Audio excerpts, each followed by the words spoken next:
Ne, viena turbūt ne karto nebuvus atostogauti.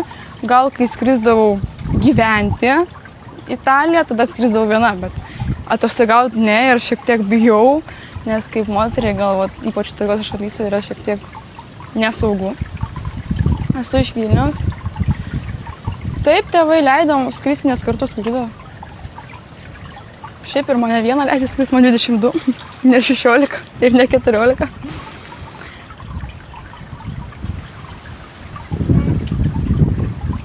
Keliauju su šeima, keliauju su vaikinu, su draugiam. Priklauso nuo progos, nuo šventės, nuo kelionės.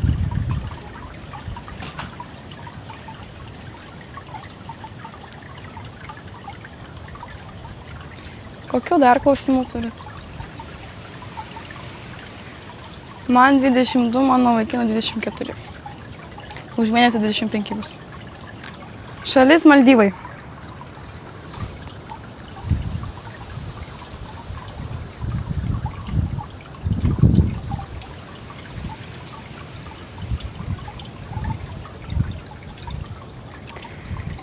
Čia esu 5 dienas. Būsiu dar 5. Aš esu iš Vilniaus. Dabar gyvenu Vilniuje, grįžau iš Italijos.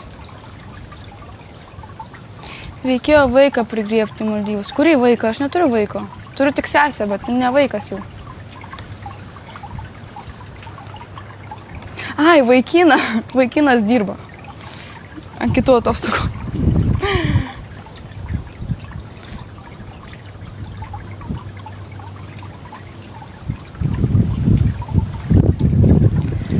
Aprodyti aplinką. Ar matėt, jau rodžiau 2 kartus vilą. Ar papildomai trečias lėktuvas apie valandą laiko į salą.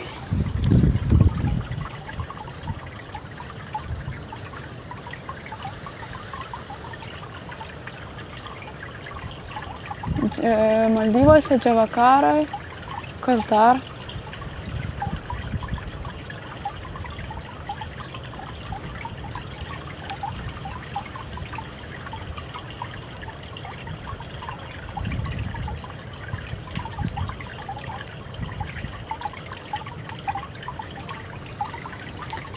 Paklausk, ar rimtai?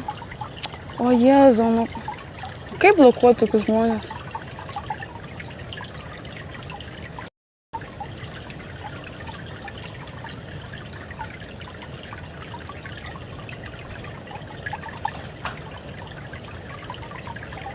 Žinokit, nebaisu iš tikrųjų. Pradžioje gal, kaip aišku, niekada neskridus. Kai niekada neskridus, tai aišku, buvo šiek tiek baisu, bet dabar galiu pasakyti, kad nėra ko bijoti. Viskas saugu. Tik, aišku, garsas yra stipresnis negu su paprastu lėktuvu. Nu, jeigu jums taip patogiau Šventojo, tai aišku, jūs į Šventąją galite irgi. Aš tai ne prieš. Lietuva irgi labai gražus kraštas. Ypač vasarą.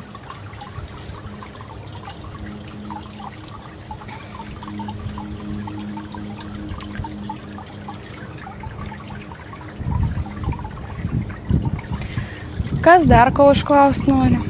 Bet tik gražius komentarus, prašau. Negražiai, jeigu norite, tada nežiūrėkite iš viso.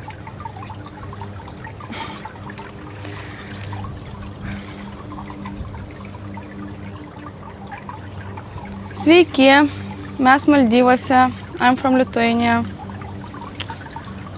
Draugas užsiema. Dirba.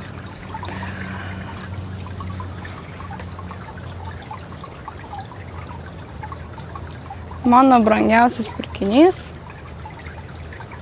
Lady Dior.